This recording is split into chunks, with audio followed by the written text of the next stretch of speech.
અને હવે નજર કરીશું અન્ય મહત્વના સમાચાર પર। ગુજરાતમાં કોંગ્રેસે કરેલ વોટ ચોરીના આક્ષેપોને લઈને રાજકારણ હવે ગરમાયું છે।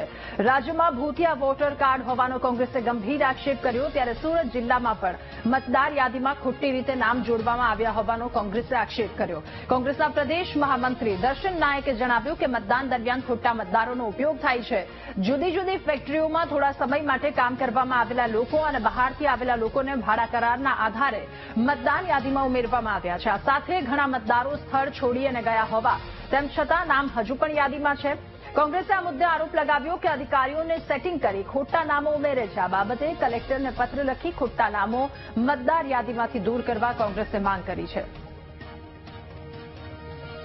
જે મતદારો હયાત ન હોય અને ઘણી વખત તમે જોઈ શકો છો કે ઘણા વખત એ બૂથોમાં મોટા પ્રમાણમાં બોગસ મતદાનની ફરિયાદો થતી હોય છે, પરંતુ આ બોગસ મતદાનની ફરિયાદો આવા જ જે ભૂતિયા મતદારો છે જે હયાત ન હોય એના નામે આવા પ્રકારના મતદાન થતા હોય એના અનુસંધાનમાં મતદાનની ટકાવારી પર તમે જો કે ઘણી વખત વધતી હોય છે। એટલે સમગ્ર બાબતમાં એક નિષ્પક્ષ રીતે આ મતદાર યાદી સાચી છે, આ વિસ્તારમાં જે જગ્યા આ પ્રકારના મતદારો નોંધાયા છે એની હયાતી અહીંયા છે કે નથી, ભૂતિયા મતદારો મેં અગાઉ પણ આપને કીધું કે મતદાન મથકમાં કોઈ પણ જગ્યાએ મતદારે ભારત દેશમાં કોઈ પણ જગ્યાએ એનો મતદાર તરીકે નામ નોંધવાનો અધિકાર છે, પરંતુ એક સાથે બે જગ્યાએ તો કાયદાકીય રીતે લોકપ્રતિનિધિત્વ 1950ના ધારા પ્રમાણે એની સજાની જોગવાઈ છે।